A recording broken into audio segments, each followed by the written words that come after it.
네, 지금부터는 투자해놓은 시간으로 이어가 보겠습니다. 오늘 장에 나온 핫한 이슈들, 종목들, 남은 오후장 어떤 전략이 필요한지 두 분 통해서 인사이트 얻어보도록 할게요. ISS 김태성 본부장, SB인베스트 이주호 본부장 두 분과 함께하겠습니다. 어서 오세요. 네, 안녕하세요. 네, 또 두 분의 탑픽주가 준비되어 있습니다. 마지막 순서로 공개하도록 하겠고요. 지금 삼성전자가 지금 오후 1시를 기점으로 상승 전환을 시도하고 있습니다. 또 SK하이닉스는 오전에 2% 넘게 3%대까지 하락세를 보였다가 현재 한 1%대로 하락폭을 좀 줄인 상황인데요. 먼저 반도체 섹터 이야기부터 나눠보겠습니다. 저희가 투자해놓은 이 시간에서 마이크론 실적 발표를 전후로 해서 반도체 섹터의 하나의 분수령이 될 것이다라는 그런 의견을 들어봤는데 호실적을 발표했음에도 불구하고 파월 연준 의장이 증시가 고평가됐다라고 발언을 한 영향에 미증시도 하락 마감했고요. 우리 국내 증시도 오늘 조정을 피할 수가 없습니다. 먼저 김태성 본부장님.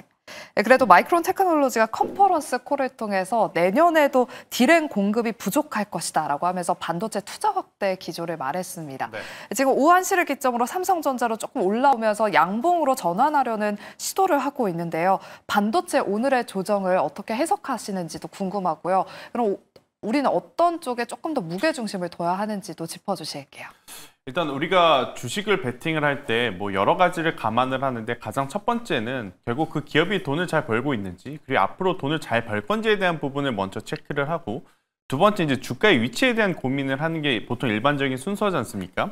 일단 삼성전자를 포함해서 SK하이닉스 그리고 전체적으로 반도체 IT는 이번 마이크론 테크놀로지의 어떤 실적과 가이던스를 통해서 두 가지 중에 한 가지, 그러니까 실적에 대한 부분은 확실하게 저는 불확실성이 제거되었다라고 설명드릴 수는 있을 것 같아요. 그러면 두 번째, 언제 사고 팔 거냐, 이제 이 부분을 저는 고민을 할 수밖에 없는 상황인데, 우리나라 같은 경우에는 굉장히 긴 연휴를 앞둔 며칠 안 남은 거래 일수를 지금 보이고 있는 상황이지 않습니까? 그래서 지금 위치에서 저는 삼성전자, SK하이닉스를 무리하게 쫓아가실 필요는 없지 않겠는가라는 생각이 들고 있고, 일단 좋은 거는 알고 있는 상태에서 그러면 어느 정도의 조정을 기다릴 것이냐, 저는 개인적으로는 21선 이평선까지 한번 기다려보시는 게 맞다. 아니 그러면 삼성전자 현재 구간에서 21선 이평선까지의 괴리가 굉장히 큰데 뭐 지금 현재가가 84,750원, 즉 21선 이평선이 HTS에 75,000원으로 아마 찍혀 있을 거예요. 그러면 현재 구간에서 삼성전자가 10% 정도 너는 내려온다고 보는 거냐? 이렇게 좀 물어보실 수 있는데 그건 아니고요. 만약 2거래일에서 3거래일 혹은 이제 4, 5거래일 정도 옆으로 지금 횡보를 하게 되면 지금 현재 이평선의 위치가 계속 고정이 되는 것이 아니라 현재 캔들을 따라서 위로 올라와 줄 가능성이 높거든요. 그래서 제가 이제 미리 좀 계산을 해봤는데 저는 예를 들어서 78,000원에서 82,000원 레인지 사이에 만약 삼성전자가 기술적인 조정이 나오게 된다라고 하면 그 조정을 이용해 볼 필요는 충분히 있다 생각을 하고 있고, 만약 기술적으로 그 정도 가격의 레벨단의 조정이 나오게 되면 반도체 소부장주들도 지금 현재 고점 대비 약 최소 뭐 적게는 5%, 많게는 한 10% 내의 조정이 나올 가능성이 높거든요. 저는 실제 그런 조정이 나왔을 때 저는 여러분들이 한번 어떤 것을 담을 거냐 이거를 미리 고민을 하는 게 맞다. 갈 거냐 안 갈 거냐는 크게 걱정할 필요는 없지 않겠느냐. 마이크론 테크놀로지를 통해서 우리가 향후 내년 2분기까지 적어도 굉장히 실적이 좋을 것이라는 것을 알았기 때문에 지금은 어떤 종목을 어떤 타이밍에 살 건지 개인적으로 미리 전략을 좀 짜 놓으시는 그러한 흐름이 나와야 되지 않을까라는 의견 드리겠습니다. 네, 반도체 중장기적으로는 긍정적이다. 다만 일단 어떤 타이밍에 매수를 하느냐가 가장 중요한데 일단은 20일 이평선까지는 조금 더 눌림을 기다려보자라고 말씀해 주셨습니다. 네, 그리고 최근에 반도체와 함께 로봇주들도 정말 강했는데요. 오전에는 이 반도체에서 빠졌던 수급이 로봇주로 일부 확인됐습니다만 현재 로봇주들도 대부분의 종목들이 다 하락 전환했거나 윗꼬리가 달렸습니다. 클로봇이 장중에 3만 원 선을 한번 돌파하는 흐름을 보였다가 현재는 한 3%대 상승세에 좀 그치고 있는데요. 한 기사를 보니까 좀 흥미로운 내용이 있어서 좀 공유를 해드리도록 할게요. 모건 스탠리가 2050년 6,500조 원 규모로 성장할 휴머노이드 로봇 시장에서 이 삼성전자에 대해서 되게 긍정적인 내용을 밝혔습니다. 평균적으로 우리나라 돈으로 한 378조 원의 수익 창출이 가능하다라고 분석을 했는데 지난해 삼성전자의 전체 매출이 301조 원인 걸 감안하면 한 25% 정도 더 큰 규모라고 하더라고요. 이주호 본부장님. 지금 모건 스탠리도 그렇고 전 세계적으로 지금 로봇 시장을 확대하고 있잖아요. 우리나라 정부도 로봇 산업을 키우겠다라고 적극적으로 지금 밀어주고 있는 상황인데 삼성전자도 이제 나중에는 반도체보다 로봇 쪽으로 흐름이 넘어가나 막 이런 생각도 들던데 로봇주들 오늘의 하락 약간 윗꼬리는 어떻게 해석하시는지요? 네, 사실 뭐 오늘 이 하락이 그동안 너무 많이 올라와서 그냥 뭐 조정이다 이런 말도 하기에도 좀 부담스럽 울 정도로 네. 그냥 살짝 쉬어간다 이 정도 느낌인 것 같습니다. 그리고 앞서 말씀을 굉장히 잘 하셨는데 지금 삼성전자가 제가 봤을 땐 그리고 있는 그림은 스마트 팩토리 사업인 것 같습니다. 그러다 보니까 이 부분 때문에 뭐 레인보우 로보틱스도 인수를 했던 것 같고 그리고 또 로봇 사업에 계속적으로 박차를 가하고 있다 이렇게 생각을 합니다. 그렇기 때문에 지금 로봇주들은 결국에는 뭐 지금 당 종목별로 좀 차별이 나올 수는 있겠습니다만 결과적으로 4차 산업의 핵심이 로봇이고 그 다음에 AI 반도체가 어떻게 보면은 이런 4차 산업의 베이스 역할을 한다고 한다면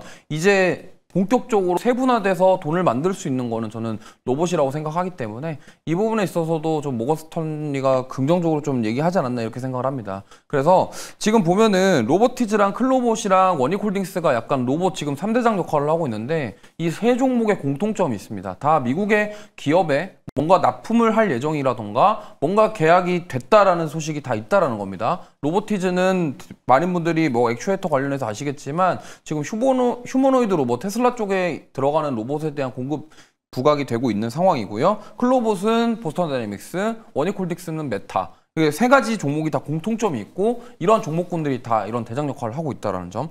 그래서 저는 분명히 뭐 당연히 추가 상승 여력 충분히 있다고 생각하는데 이제 중요한 거는 가격이 너무 많이 올랐다. 그래서 좀 조정이 나온다 그러면 매수 기회로 활용해 보시는 게 좋을 것 같고요. 그 외에 이제 시세 덜난 종목군들 중에서도 분명히 기회가 올 거기 때문에 나는 가격이 너무 높아서 부담스러워 하시는 분들은 다른 후속 종목군들 중에서 또 미국 기업들에게 납품할 수 있는 가능성 있는 기업들 위주로 후속주를 찾아보시면 좋을 것 같습니다. 네, 요즘 잘 가고 있는 로봇 기업들의 이 공통점은 바로 미국 기업에 납품한 이력이 있다라고 짚어주셨습니다. 일단 단기적으로 너무 급등한 만큼 조금 조정을 기다리자라고 말씀해 주셨고요. 로봇주들 중장기적으로는 긍정적이다라고 코멘트 덧붙여 주셨습니다. 그리고 다음은 저희가 AI 소프트웨어 쪽 이야기도 나눠보도록 하겠습니다. 최근에 하드웨어 반도체가 너무 잘 가다 보니까 이 수급이 소프트웨어 쪽으로도 확산이 되어서 저희가 지금 신규 접근 가능할까요? 여쭤봤을 때마다 조금 더 흐름을 지켜보자라고 이야기를 들어봤는데 정말로 AI 소프트웨어주들이 반짝 상승했다가 오늘 또 조정을 겪고 있습니다. 어제 이프 카카오 행사가 끝난 이후에 증권가에서는 카카오의 목표 주가를 거의 다 뭐 8만 원, 8만 6천 원, 8만 8천 원대로 지금 상향 조정하고 있는데요. 이런 긍정적인 보고서에도 불구하고 오늘 카카오는 약보합권에서 움직이고 있습니다. 이주호 본부장님. 추가 질문 드릴게요. AI 소프트웨어는 조금 더 흐름 지켜보자라고 했는데 지금 좀 하락하고 있거든요. 네. 그러면 줍줍의 기회 아닌가요? 어떻게 보세요? 중장기로 봤을 때는 매수하는 기회는 맞지만 뭔가 단기적으로 빠른 수익을 내고 싶으신 분들은 조금 더 관망하시는 게 좋을 것 같습니다. 왜냐하면 어제 뭐 블랙록 MOU 소식이랑 엔비디아가 오픈 AI에 140조 투자한다는 소식 때문에 이슈에 의해서 올라간 것 같고요. 사실 국내 기업이 지금 챗봇이라던가 AI 서비스 상품화를 카카오나 네이버에서 구체적으로 좀 하고 있지 않기 때문에 이러한 부분들이 좀 모습이 드러나면서 그때 올라갈 것으로 예상되기 때문에 기간을 두시면서 오히려 조정을 기회로 삼아 보시는 것도 방법이다 이렇게 말씀드리겠습니다. 네, AI 소프트웨어주들 추가 상승세 한번 기대해보면서 일단 조정이 나왔을 때 일부 담는 전략은 유효하겠다라고 말씀해 주셨습니다. 그럼 다음은 오늘 오랜만에 또 반등하고 있는 조방원 이야기 하나하나씩 나눠보겠습니다. 최근에 반도체, 로봇, 제약바이오 이런 성장주 위주로 강세장이 보여서 최근에 지수가 좀 쉬어갈 때는 오히려 조방원 쪽을 봐야 한다, 눈을 돌려야 된다라는 그런 이야기가 많았었는데 정말 오늘 조방원이 또 반등하는 흐름을 보이고 있습니다. 특히나 오늘 원전주의 상승세가 두드러지는데요. 아마존이 두산 에너빌리티의 제조시설을 찾아서 SMR 시제품을 직접 확인했다는 소식이 전해지면서 오늘 원전주들이 강세를 보이고 있습니다. 또 내일은 국내 원전 고리 2호기의 해체 여부가 결정될 것으로 알려지면서 이 원전 테마 안에서도 그 해체 모멘텀이 있는 쪽이 또 강세를 보이고 있는데요. 김태성 본부장님. 네. 여러 이슈들이 혼재되어 있는 상황입니다. 일단 정부는 좀 원전에 대해서 보수적인 입장인 것 같고 글로벌 기조는 또 원전을 확대하는 것 같고 네. 수주는 또 외국에서 받을 것 같고 이런 여러 가지 이슈들이 혼재된 상황 안에서 원전주들은 조금 더 추가 상승세를 기대해봐도 될까요? 일단 내일 최종적으로 어떤 일정적인 부분이 마무리가 되죠. 그러면 우리나라 증시의 특성상 아무래도 이제 세론 뉴스로 작용이 될 가능성이 높으니 국내의 부품이라든지 재건 혹은 해체 관련주들 같은 경우에는 다소 이제 추격하기에는 좀 부담스러운 현재 위치가 아닐까라는 생각이 드는데 그 외의 종목 뭐 하나밖에 없습니다. 대표적으로 두산 에너빌리티 같은 경우에는 저는 결국 지금 우리나라 내부에서 여러 가지 나오는 이야기들보다 지금 글로벌 시장의 어떤 그 길 자체가 에너지원 하면 원전 쪽으로 좀 계속 힘을 붙여주고 있는 상황이라 지금의 위치라면 저는 두산 에너빌리티는 충분히 한번 공략 가능하다 생각을 하고 있고 저는 이제 두산 에너빌리티를 볼 때마다 저희 나름대로 기준의 가격은 이제 65,000원 위에라면 괜찮다라고 지금 계속 보고 있었는데 오늘 이제 장중에 65,000원대 위로 올라온 상황이에요. 만약 현재 흐름이 종가까지 이어지게 된다면 저는 단기적으로는 7만 원 아니면 조금 더 거래량이 붙어준다면 75,000원까지 추가적인 시세는 두산 에너빌리티에 좀 나올 수 있지 않을까라는 생각이 들고 있고 그런데 이제 올해 우리가 2분기에 느꼈었던 것과는 조금 다르게 두산 에너빌리티가 간다 그래서 그때 같이 움직였던 종목군들이 막 우르르 올라가고 있지는 않은 것 같아요. 그래서 이제 본다면 중장기적으로는 SMR이 여전히 유리하기 때문에 두산 에너빌리티만을 저는 보시는 게 맞을 것 같고 해체 관련한 이슈로는 내일 정도의 세론 뉴스가 나올 수 있으니 우리기술이라든지 아니면 우진 같은 경우에는 오늘 단기적인 플레이는 괜찮지만 내일까지 가져가기에는 다소 좀 부담스러울 수 있다. 그리고 내일 변동성이 한 차례 좀 크게 나올 수 있으니 이 부분은 염두를 하시면서 매매 전략을 세워보시는 게 좋다라는 의견 드리겠습니다. 네, 중장기적으로는 두산 에너빌리티를 필두로 SMR이 조금 더 유리해 보인다라고 말씀해 주셨고요. 내일 국내 원전고리 2호기가 해체 여부가 결정이 됩니다. 세론에 조금 유의하자라고 해체 모멘텀에 대해서 전략까지 짚어주셨습니다. 다음은 오늘 조선 안에서도 기자재 쪽이 강세를 보이고 있어서 이야기 나눠보겠습니다. 국내 조선업계가 개발한 액화수소 운반 기술이 국제 기준으로 공식 인정받으면서 관련 종목들이 강세를 보이고 있습니다. 그 안에서도 LNG 모멘텀이 있는 기자재 쪽이 지금도 강세를 이어가고 있는데요. 이주호 본부장님, 조선 섹터도 오랜만에 반등하고 있어요. 그동안은 보면 대형주들이 갔다가 이 수급이 확산되면서 기자재 쪽이 갔잖아요. 이번에는 기자재 쪽이 먼저 반응을 하고 있는데 조선주는 좀 전망 어떻게 보실까요? 네, 조선주 뭐 기회를 삼아볼 수 있을 것 같아요. 지금 좀 그동안 많이 쉬었기 때문에 다시 반등 나올 수 있는 자리가 맞다라고 생각을 하고 있고요. 지금 보면은 액화수소 운반 기술 관련돼서 말씀드리고 싶은 게 지금 삼성중공업에서 암모니아 기반의 수소 연료전지 이 원유 운반선 기본 설계를 인증받았습니다. 이게 핵심이 결국에는 지금 조선이 친환경 선박으로 가기 위해서 수소를 사용할 가능성이 굉장히 높다라는 거죠. 근데 수소를 사용할 때 지금 바로 수소를 액화수소를 하기에는 뭐 위험성이 좀 크기 때문에 암모니아를 활용할 가능성이 높습니다. 그래서 저는 이 암모니아에 좀 집중하셨으면 좋겠고요. 그래서 지금 삼성중공업이 이쪽에서 좀 치고 나가고 있는 상황이고 그다음에 우리나라 기업 중에 롯데정밀화학이라는 기업이 있습니다. 이 기업이 암모니아 수입이랑 저장 아시아 1위 기업이고요. 세계 3위입니다. 그래서 물론 롯데정밀화학 하면은 에폭시 만드는 회사 아니야 이렇게 이해하실 건데 지금 롯데정밀화학이 암모니아 사업에서는 굉장한 좀 선두주자 역할을 하고 있기 때문에 저는 만약에 이 암모니아 관련돼서 수소 에너지로 가는 과정 속에 암모니아가 필요하다는 측면에서 접근해 봤을 때 롯데정밀화학 관심 가지시면 좋을 것 같습니다. 네, 특징주로 롯데정밀화학 꼽아주셨습니다. 다음은 방산주 이야기도 나눠보겠습니다. 트럼프 대통령이 뉴욕에서 열리고 있는 유엔 총회에서 젤렌스키 우크라이나 대통령을 만났습니다. 러시아는 3년 반 동안 목적 없이 싸우고 있다라면서 강한 비판의 목소리를 냈는데요. 이 영향에 오랜만에 또 방산주들 시장에서 주목받고 있습니다. 김태성 본부장님. 네. 최근 유가도 오르면서 다시 좀 러시아와 우크라이나 사이에 긴장감이 돌지 않을까라는 생각이 드는데요. 계속해서 방산주 좀 눈여겨봐야 될지 반등 모멘텀 될 수 있을까요? 일단 방산주 같은 경우에는 계속해서 이제 늘어나는 국방비를 감안을 해보면 당연히 투자함에 있어서 확실한 명분은 있습니다. 그런데 이제 방산주를 바라볼 때 한 가지 좀 부담이 되는 건 올해 상반기에 너무 이제 가파르게 올라왔다라는 부분이고 이제 폴란드 외에 새로운 나라에 대한 추가 계약권이 아직은 좀 답보 상태에 빠져 있는 상황이다 보니 강력하게 좀 드라이브를 걸기에는 다소 좀 부담스러운 부분이 없지 않아 있다라고 느끼시는 분들도 있을 것 같아요. 그런데 오늘처럼 반도체 IT라든지 제약바이오 쪽의 수급이 약할 때 반대급부로 지금 방산이라든지 원전, 조선주가 강한 모습을 우리가 한번 눈으로 확인하는 거의 첫날이 아닐까라는 생각이 들어서 그러면 원전과 조선과 방산 쪽에 조금은 더 길게 좀 끌고 갈 수 있다라고 보여지는 쪽은 저는 일단은 방산이 가장 유리하다고 좀 보여지거든요. 왜냐하면 앞서 이야기 드렸다시피 국방비를 줄이는 나라는 없기 때문에 그런 측면으로 본다면 방산주들에 대한 중장기 투자는 저는 굉장히 괜찮다라고 생각이 들고 있고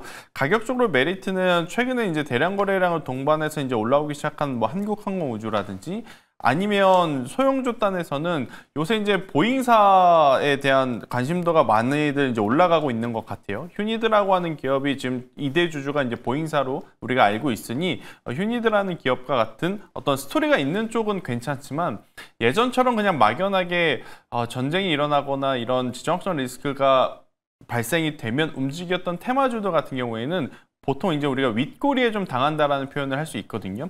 그런 변동성이 좀 커질 수 있는 부분들이 있어서 여기는 종목의 압축이 그 무엇보다도 중요하다 이렇게 설명을 드리겠습니다.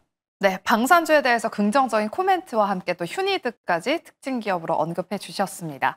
마지막으로는 제약바이오 섹터 이야기 나눠보도록 할게요. 오늘 비만 치료제 관련 종목들이 또 급락하고 있습니다. UBS에서 글로벌 GLP-1 판매 추정치 하향이라는 제목의 보고서를 낸 영향에 오늘 D&D 파마텍 8% 넘게 급락하고 있고요. 지금 펩트론도 8%대 하락세를 보이고 있습니다. 이주호 본부장님. 며칠 전에 화이자가 메세라 인수하면서 D&D 파마텍이 상한가 가고 아주 난리가 났는데 네. 뭔가 참으로 확 끼얹었습니다. 지금 비만 치료제는 어떤 전략이 필요한지 줍줍의 기회일까요? 아니면 조금 더 지켜봐야 될까요? 저는 이 조정이 기회라고 생각합니다. 못 사신 분들이. 물론 지금 뭐 좀 무섭게 좀 하락하고 있지만 사실 그동안 오른 거에 비해서 조정은 있을 수 있다고 생각하고 있고요.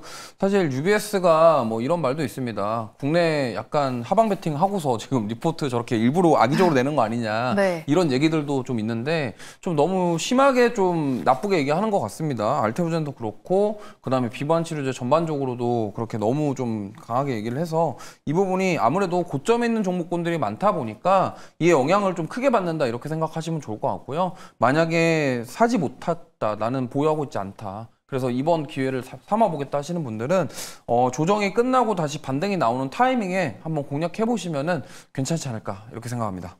네, 일단 뭐 D&D 파마텍과 펩트론 지금 오히려 조정이 매수 기회일 수 있겠다라고 말씀해 주셨습니다. 잘 참고하셔서 대응해 보시길 바라겠고요. 마지막으로 이제 두 분의 탑픽주를 한번 공개해 보겠습니다. 먼저 김태성 본부장님의 탑픽주, 원전이네요. 네. 일단 제가 앞서 좀 한번 짤막하게 말씀을 드렸는데 두산 에너빌리티는 저는 오늘의 종가 기준으로 봤을 때 65,000원 밴드 위에서 안착을 하게 된다면 충분히 공략 가능하지 않을까라는 생각이 들어요. 일단 체코에 가지고 있는 두산 스코다 파워라고 하는 기업에 우리는 좀 주목을 해봐야 될 것 같습니다.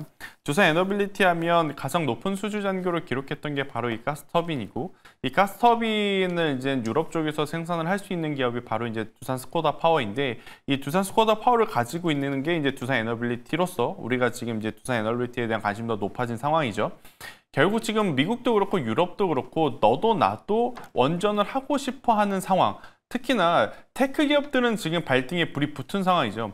여기저기 데이터 센터를 우리 기업뿐만 아니라 옆에 있는 기업도 저쪽에 있는 기업들도 다 짓는다고 하니 데이터 센터는 많아지고 있고 대신에 전력 공급원은 지금 뚜렷하게 해결되지 않고 있는 상황. 그렇기 때문에 테크주들이 직접 지금 원전 기업들을 찾아 나서서 SMR이 어느 정도의 현재 상태인지 아니면 직접적으로 전력을 공급받을 수 있는 상태인지를 지금 체크하는 그 단계까지 넘어간 상황이라서요. 저는 오히려 이렇게 되면 원전주들이 테크주들의 슈퍼 을의 어떤 위치에 좀 차지할 가능성이 높다라는 생각이 들어서 오늘 종가 기준으로 한번 보시는 게 좋을 것 같고요.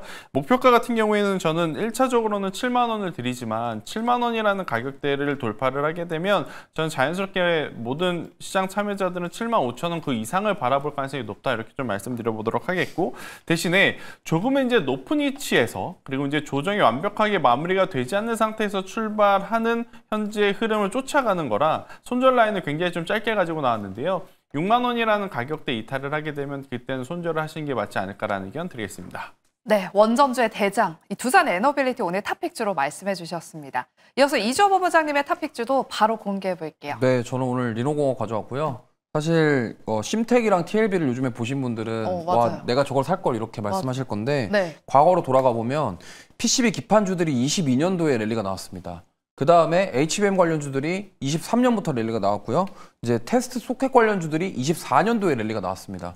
그래서 PCB 기판들 메모리 모듈이 업데이트되고 그 다음에 온디바이스 AI 제품이 늘어나고 D램이 계속 업데이트되면은 테스트 소켓 소요가 늘어날 수밖에 없기 때문에 이러한 점들을 보면은 지금은 더디더라도 추가 상승을 나올 수 있는 쪽은 저는 테스트 소켓이라고 생각하기 때문에 PCB 기판주들 이번에 못 잡으신 분들은 노려보시면 좋겠습니다. 목표가는 6만 원, 손절가는 4만 5천 원 말씀드릴게요.